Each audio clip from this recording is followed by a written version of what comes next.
Robinhood Snack. So this is basically a newsletter that comes out every Monday, every single week. So it's for a month, and this one's pretty interesting. It's from Robinhood, and let's see what they have to tell us.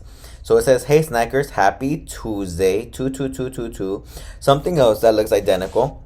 TikTok influencers are cloning their cats and dogs for 50K by sending furry DNA to pet cloning company via Gen Pets.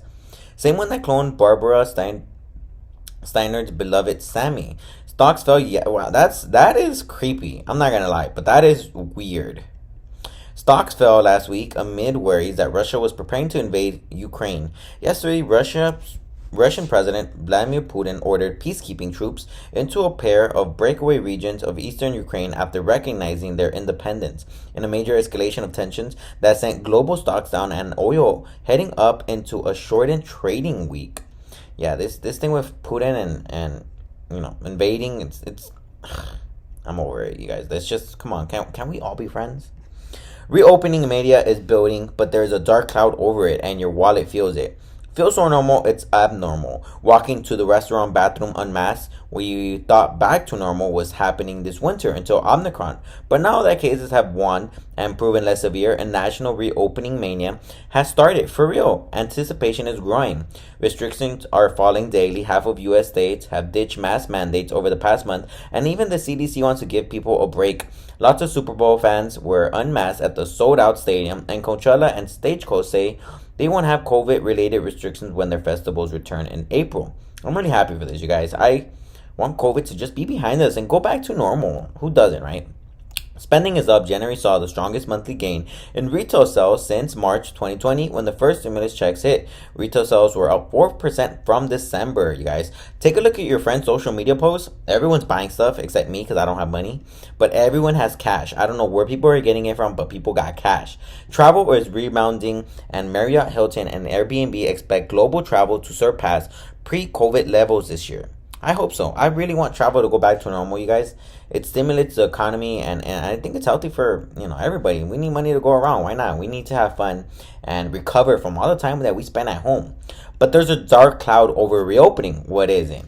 Consumer prices were up 7.5% in January from a year earlier, the fastest increase in 40 years, while retail sales jumped. It's partly due to higher prices, not more purchases. Wages are rising fast, but pay bumps haven't kept up with inflation. And you guys, if I told you guys my recent pay bump that they gave me, you guys would feel bad for me. They gave me a quarter raise at my job. It's garbage. It doesn't help me, and they don't care. I need a new job.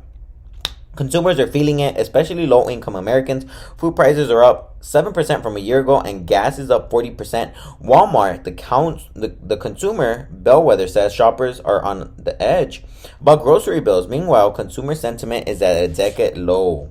It's kind of funny because yesterday my mom was complaining about Costco prices, how they've gone up. I think she was telling me that the soap went up like 50 cents, and it's crazy how some people who are price conscious can see this stuff, right? Companies are passing on rising costs to consumers as inflation starts to dent profits. Still, profit at the 500 largest companies were up 50% last year as consumers proved willing to pay more. Coke, Pepsi, and Procter & Gamble reported strong sales despite upping prices. And of course, like this company, Procter & Gamble, they make so many things. If you check what they make, you'd be astonished. And of course, who can stay away from Coke and Pepsi? Let's be honest. I can. I love Coke and I love Pepsi. The takeaway: prices are spoiling the party. Literally, Boost giant Constellation wants to raise prices as much as buyers can absorb, but there's medicine in sight. Last summer, the Fed wasn't expected to raise rates until next year. Now, at least 3 hikes are expected this year. Rising rates could hurt stocks and spending short term, but help consumers and the economy long term by curbing inflation.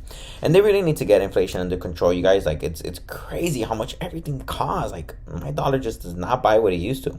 But let's zoom out. These are the stories that we're watching. House of Gucci, Lux brands took a hit when lockdowns curbed the need for Balenciaga sneaks and Prada bucket hats. Last year, Gucci and Yves Saint Laurent owner Kering had a record 20 billion comeback. Gucci sales jumped 30% last quarter thanks to the big marketing and huge China demand.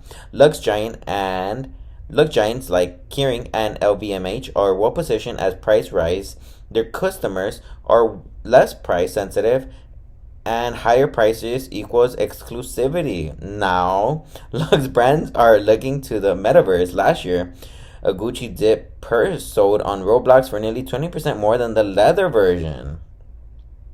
I don't know how people have money to spend on luxury brands. Like, these people are lucky. Google searched its sole. Digital ad giants are nervous. Last week, Google said it would stop advertisers from tracking Android users after Apple made a similar move last year. Since Android phones make up 70% of global smartphones, the change could cut its sales at Twitter, Snap, Pinterest, and Meta. This year, Meta expects to lose $10 billion in ad revenue from Apple's update, and its stock has fallen 45% from its September peak. Meta has told its investors to stay tuned for its Meta investments, but they may take a while to offset slowing ad sales. That's crazy how doing this one thing is going to lose Meta $10 billion, you guys. $10 billion is so much money. Like, why are these companies doing it? Like, honestly, I'll be honest. I actually kind of like when something shows up on my newsfeed that like I'm interested in buying or that I forgot I wanted. Like I actually like that stuff, you know. I personally do. Maybe I know some people don't, but it's kind of cool to get a personalized ad. But then again, what sucks is that then you won't see new things because the algorithm's gonna think that you don't like other stuff. But whatever, right? So what's happening this week? Let's see. Extreme Makeover Pro Edition home improvement chain saw monster sales during the pandemic as we spent weekends building Zoom-worthy home offices. Now that experts are taking over. Home Depot's ProBiz, think drywall, drill rentals, has topped DIY as homeowners outsource their paint jobs to contractors who spent more money than DIYers. Last quarter, rival Lowe's raised the sales forecast, partially thanks to a 16% spike in pro sales. We'll see if it can keep boosting the bottom line for Lowe's and the Depot when they report this week. Oh, okay. Market vaccination. Biotech newcomer Moderna is looking for its next move. The company used its novel mRNA platform to quickly make a COVID vax and sold an estimated 15 billion of jabs last year. But Moderna's biz is vulnerable since it makes only one product, and sales growth is slowing as vax rate plateau. Shares are down 70% from their September peak, and now Moderna is spending billions to boost production abroad and add potential blockbuster HIV and flu drugs to its pipeline. We'll see how those inventions are tracking when Moderna reports on Thursday. That actually kind of sucks for this company. Like, they only make one product. Like, that's crazy. Last week's highlights.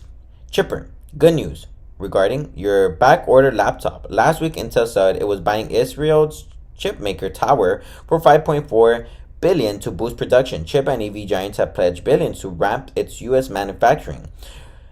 I don't understand how this came out of nowhere, you guys. It's kind of crazy how this wasn't a problem before, but now it is. Like, where did all these chips go? Like, what? Like, did they really like pause like the chip making process?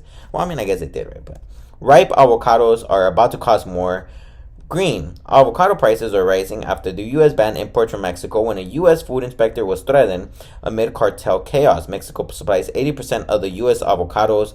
And I actually read that they're going to unsuspend or unban the import. So I think we should be good about the avocados. I know there's a lot of people who love them, but I think we should be good for now. Burbs. Ons for lunch. Sales for Simon Property Groups, the largest mall owner in the U.S., have surpassed pre-pandemic levels, but retail in cities isn't seeing the same rebound. You guys should go to malls and see how your malls are doing, right? But what else we're snacking on? Rolly isn't just for NFTs. Sales of vintage watches boomed in the past year as YOLO-minded consumers plunged on Instagrammable collectibles like Grandpa's classic Submariner. Mac, a tasty way to keep an eye on inflation. The Big Mac Index has measured burger prices since 1986. Today, the Sammy cost double what it did in 2004. FYI, a Big Mac in Switzerland is now $7. Dig, as shipment container pile up, the U.S. is finding new ways to navigate the supply chain crisis, like using wartime air bases and digging 50 feet into the Mississippi River to make room for cargo ships. It's crazy. But if you guys enjoyed me reading today's newsletter of snacks from Robinhood, make sure to hit the like button down below. Also subscribe if you want me to keep reading these to you. I have fun reading them. Usually I read these on my own, but I figure I would just turn on the camera from my laptop and read them to you guys, right? So I'm not the best reader, but I try my best. So See you guys.